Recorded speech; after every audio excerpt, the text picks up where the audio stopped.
Hey guys, today I'm going to be showing you guys how to put a CarPlay and Android head unit into your Lexus IS 250 base 2015. So the head unit I got was from a user on Facebook named Eric Tan. If you join the Lexus IS Freaks Facebook group, you're able to search for their name and you should be able to find them. I got this for around $6 something. That's a lot, but so with the contents of the box, we have the instructions, the 10-inch screen.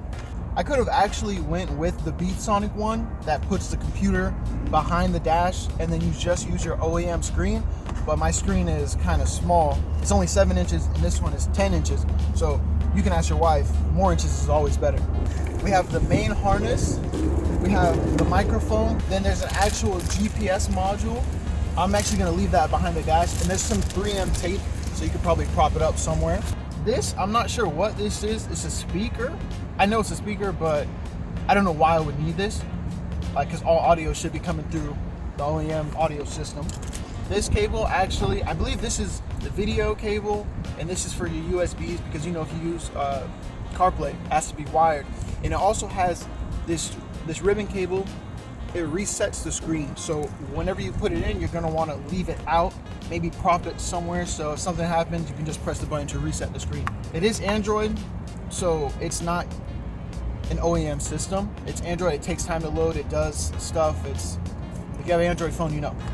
Last but not least, we have the little plastic part that goes in front of the screen. Not sure what it's called. Just be on the lookout, because when you put it in, it has this little tab or something like that. So when you put it in, you gotta go like this and then put it in and then press it down. So let's not waste any more time and let's get started. So the first thing you want to do is get this out the way. So you want to put some pressure down right here and then unscrew. And then you want to remove the panels here and here. So if you have a panel removal tool, that's great, but if not, that's fine. Use a flathead screwdriver and then put it in and then barely push away just to get it away from the panel. Put your hands in there and pop it out. Came out pretty easily. You shouldn't scratch your finish or anything like that. And then we'll do the same thing for the other side. Next thing you want to do is unscrew these two screws right here and right here. Once you get those removed, this and this should come apart. You just got to push it away from it.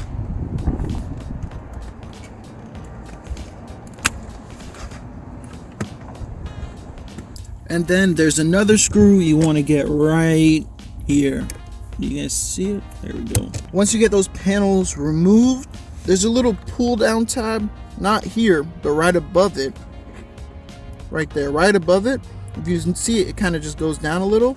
You want to push that down and then put the car in. I don't even know what. After you put down the lever, go ahead and put your car in drive, but also you got to keep your foot on the brake for this part. Then lift up your armrest and then you should be able to lift this up.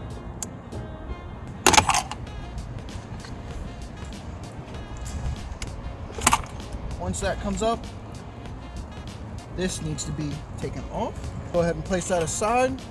Now this should be able to come up. Next, you want to remove the 4 10mm bolts. You can see there's 2 right here on the inside. You want to do those, not the ones on the outside. You want to do these, and then you want to do the one right here, and the same thing for the other side. And then I actually put the car in park, but you got to press that little lever again, put it back in drive, so you can remove this. So what you want to do, put a jacket down.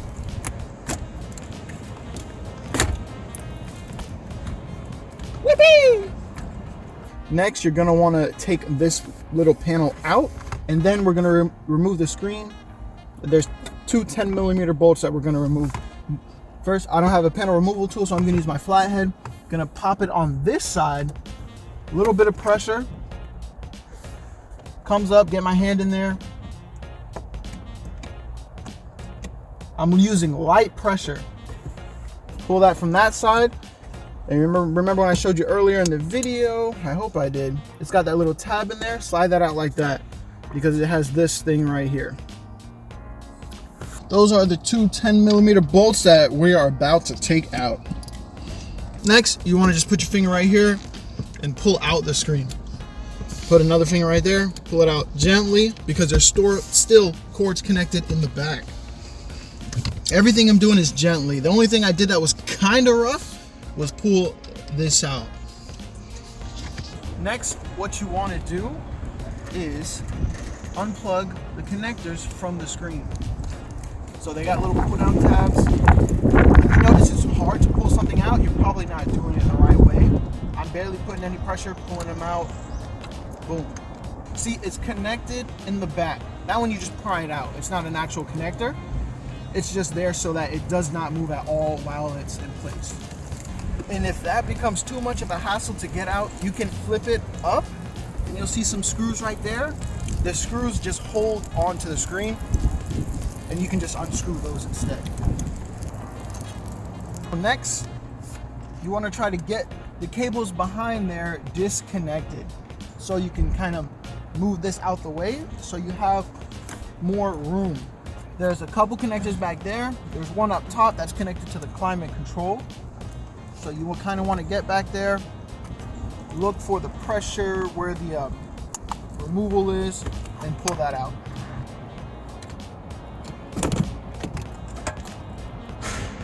So if you've seen other YouTube videos, you know that this is the hardest part.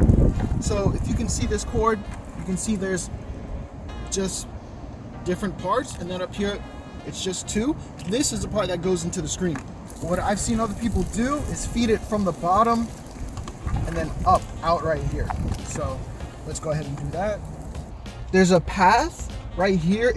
Honestly, it's gonna hurt because there's so many sharp things in there, but you can feel it's kind of like a path that's lined with soft styrofoam. Not styrofoam, might be foam, one of them. But you're gonna want to feed it up. And then while your hand is there, actually I don't have it in my hand, just so you know what's going on. You put your hand in there, you can feel it, and then come right here. Look for the hole, and you can feel it's wrapped with styrofoam as well, so you know it's gonna have to come through there. So it might take me a while, so I don't even know if I record it for you guys. I actually got it. You gotta use both hands. I don't know if a second person will help, but it's in there. I kind of have it with my fingers. I'm gonna put the rest of it kind of like closer in there so it's not stagnating and stopping. And I'm gonna go back to kind of feeding it through. Oh yeah, once I did that, oh yeah. You can't see? Let's see if you guys can see. Hi! Yeah, so gonna go ahead and get that. Oh yeah, get it through. Don't force it through because you don't want to snag, you don't want anything else to snag on anything else. Now, there's two parts of that. Now you gotta get the second one to come through. So, got it through. Honestly, that's been the hardest part so far. So, I got the additional, these things right here. I got this. There's one more. Somewhere back there. Oh man, if I forgot to pull that one. Oh, right here. And I got the rest of that behind there. Got this here. Let's go. You can stop. With the new harness you have, go ahead, go put that to the side, kind of like that. Well, you know, because this black one you're still going to be using. So, and then with this cable, the cable that has this little fat black thing right there, and then it says Lexus rear view cable. You're going to go ahead and plug that in. And then what you're going to do is feed this cable on this side, and then it's going to dangle, and then you're going to connect it. So let's just see if we can make that happen.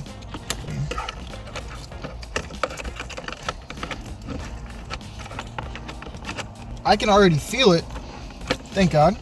And then if you can look real close, you might be able to see it dangling there. Right there. So you're going to want to connect the other one, the one that has the ribbon cable and the USBs. All right, so once it's down there, and you can see it dangling a little. You're gonna want to use the cable with the ribbon cable, the one that has the button on it, and you're gonna want to plug it in. Yellow to yellow. And the reason why you're doing this is so you can feed it back through. It's an easier way to feed it back through. Once you have that connected, you want to pull it through gently so you don't snag anything, break anything. And you want to feed from the bottom, pull from the top. If anything, move it back and forth. If it feels a little stuck, it should come through. Like, I can feel this one's kind of blocking it, so I am going to come back down with it. Make sure they're like, the cords are kind of like next to each other. Boom, look at that.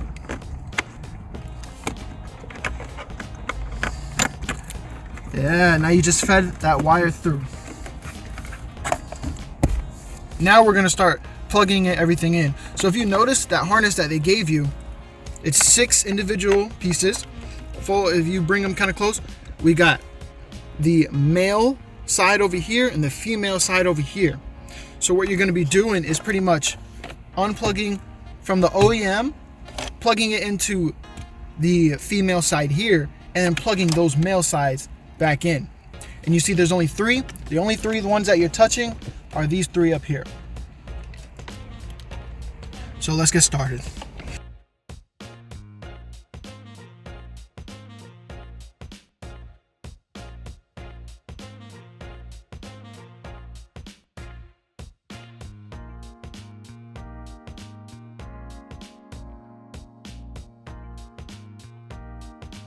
So actually you're doing some of the red ones. So the one back here, you see this one, and this one. These both came up, and then I'm gonna plug those in. This red one also, I don't believe we're gonna have to touch that one. I think we're gonna have to get the one underneath it. So I'll flip it, I'll move it. It's this one back here is the one we're gonna have to remove. So I'm gonna remove this one just so I can get some space. I'm gonna press that one down. There we go. It goes right in. Next, since all these connectors that I unplugged, one of them I actually unplugged because I didn't need to. So I'm gonna plug that one back in where it belongs, which is the one up here. So I believe it was this one. Yep. Gonna plug that in there. You hear the click. Now the male ones that you see are just free hanging around, which is 1, 2, and 3. They're gonna go into those 3 female connectors. And then don't forget, this one goes to the climate. Don't think I forgot about it. Huzzah!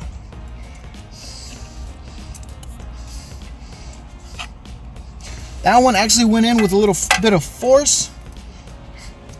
Not my cup of tea. That one went in easily. This one, no problem. You heard the click. So then you can just go ahead and shove just kidding. Look, now we got to do the screen. Remember when we plugged this in so we can feed the cord through? You were only using it to feed the cord through. So go ahead and unplug it. Camera R goes into, it says camera R. This one says rear camera in. So we go ahead and connect that. And then we start plugging in the screen. And then move this one to the side just so you know, like, oh, I'm not dealing with that anymore. So let's go.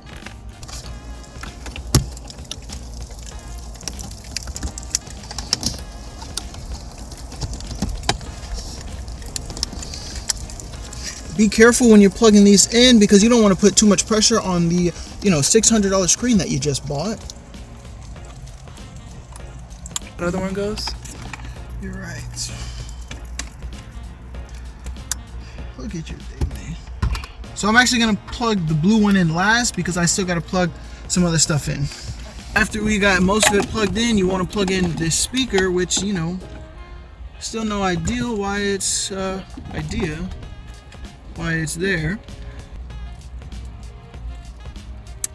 There we go. Then you want to get the GPS screwed in there. It comes with some bread ties on it. I'm not sure if you want to undo those, just because, you know, I'm just gonna leave it in there anyways. So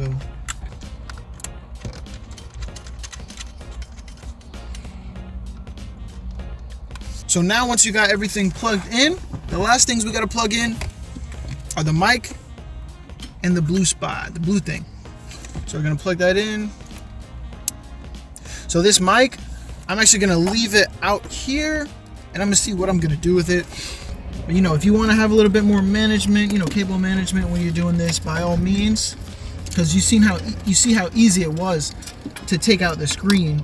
So one day you get bored or something like that, you can just pull out the screen real quick, flat with your flathead or your panel removal tool, and then you can just adjust everything how you want. And then we're gonna put the screen back in slowly. Oh, you know what? I didn't even plug the blue one in. Thank you, my wonderful assistant.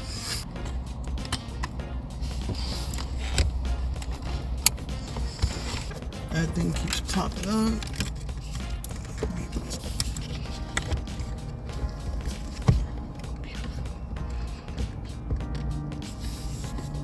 Now we can put this piece in. Shoot that in there, and then you should be able to lay it down. There we go.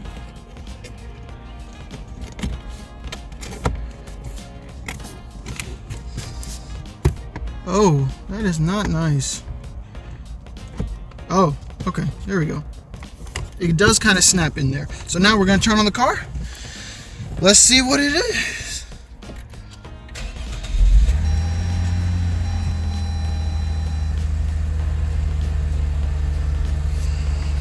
All right, we see it work. Let's see it load for a little bit.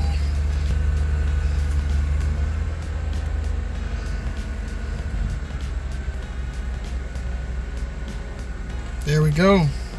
So one thing I noticed when I turned on my car, it turns on fine. It did say check SRS, I believe. Check SRS airbag system. I'm not sure if it's because nothing's plugged in, but let's find out. So you're gonna actually plug everything back in. Don't forget, you gotta plug in your AC control. You're actually gonna have to put your car in neutral, because actually you might not have to. Yes, because it's too short. Push the lever down. Actually, I just put it in drive just so it's farther down. Then I can put this closer. And before you do, actually, go ahead and feed the ribbon cable somewhere off to the side. If you can see, you want it to come out through this side, put your hand through it. You see your finger? Drop it through. So, quick update. This is after I've installed it. I've actually taken it apart again. But, so what I'm going to do, I'm actually going to feed one of the USB cables on this side, on the passenger side. You have to take off this panel. Very easy. Pulls out. That's it. And then I'm going to feed the other one on that side. And then the ribbon, I'm going to feed it. I'm going to feed it not just like this, but through here. It's going to come out here so that it ultimately sits like that. Now you can start putting everything back. You can see some holes that it should go into. And ladies and gentlemen, this was actually the hardest part.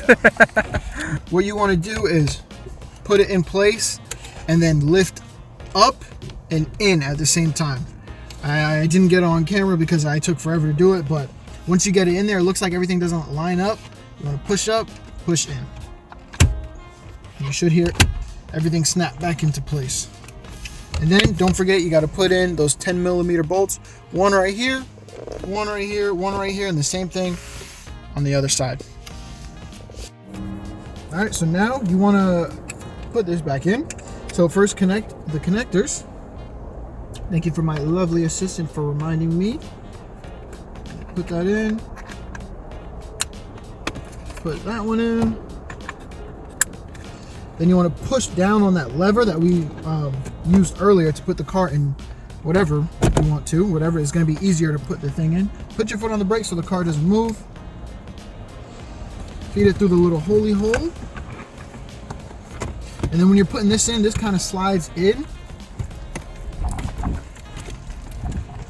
You notice that there's some holes here. Get it in there, and it just sits down. 1, 2, you start clicking it in. I don't even think those two doesn't click over there. We're just putting everything back in reverse. Might as well get rid of some dust while you're here, some pieces of whatever. Put the car back in park. Let go of the brake. Pretty sure that's the last of that, so gonna go ahead and put this back on. Oh, maybe it's like that. There we go. Silver facing you. And then don't forget, we got to put the screw back that was over here. Or somewhere over here. Put this in first, and then put the screws in. And then you want to plug this in. Yep. So we're going to go get that. Up, you hear the snap. You want to get it in like this. You want to pull. There we go.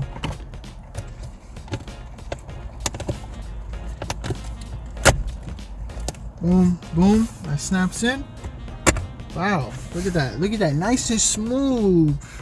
So quick recap on the installation process. If you've ever taken a car apart, or specifically your Lexus, you're maybe halfway there, or it's gonna be a lot more easier.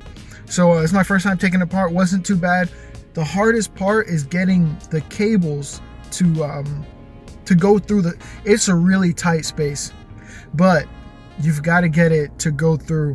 So if you've listened to the instructions I gave in the previous part of the video, you should be good. And that alert that I got that said SRS airbag, once I plugged everything back in how it was supposed to be, gone.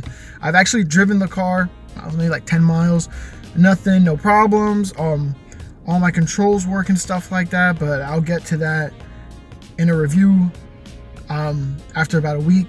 But so far everything's working. Haven't ran into any problems yet mechanically. So my first impressions of the system, I love it. I don't love it, but visually I just love looking at it. A nice, beautiful, colorful screen. Screen doesn't look grainy at all. This is a great screen. The car right there looks good, looks smooth. And this is Android. Like you can switch back to your OEM. It's a little bit stretched, but it is more clear. So the only reason why it looks stretched is because I know that it's stretched. If someone were to come and look at this, they'd be like, oh yeah, that's a nice, crisp, clean display. Everything looks, my phone's connected, media, everything's there. So touch the screen, you go back.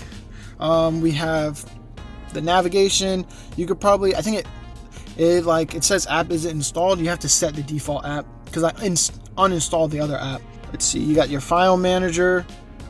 There's a lot of stuff you can do. If you use Android, you know, like you can connect your USB and upload files and stuff like that. You can play videos. Let's see. There's a demo video. Let's see how that goes. Ice Age 2. Ice Age 2. Do you wish to? Sure. Resume. And you can hear that. So I had to cut that early because copyright, YouTube, blah, blah, blah. So, yeah, that's that. Then you have all apps where you're probably going to see some more like useful apps like Chrome, YouTube, all that stuff. This, I believe, is what the CarPlay is. I'm not sure. Haven't tested it out yet. I don't have an iPhone. I'm going to have to wait till I go to my girlfriend's house. And then that actually updated because it wasn't kilometers. And I switched it to miles and it wasn't showing up in miles, but now it's showing up in miles. So, so this is actually probably like a pretty cool screen, this gauge. Because I can maybe slightly delayed, but like, you know, it's not that bad. I'm not complaining. I'm probably not going to actually use it to drive. So that's cool. That's there. Another thing, Android Auto wasn't on here. I'm installing that now. And that's kind of, I don't know. Not sure how I feel about that. Hopefully it works like how if you were to buy a normal car with Android Auto. Hopefully it works just like that.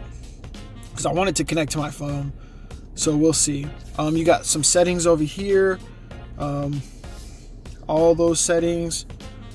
So far it's just a first impression. So far it's good, man. I know I got to spend a little bit of time. I'll probably spend the rest of the day fidgeting with it, trying to get it to work and stuff like that. But so far so good. I wouldn't say I'm impressed yet, only because I spent so much money. I spent like $630, $640. So that's a lot of money. I like it. Do I feel like I wasted my money? No. But do I feel like I got a lot for my money? No. So I'll let you guys know in about a week. All right, guys, that's it for this video. Catch you guys later. Peace.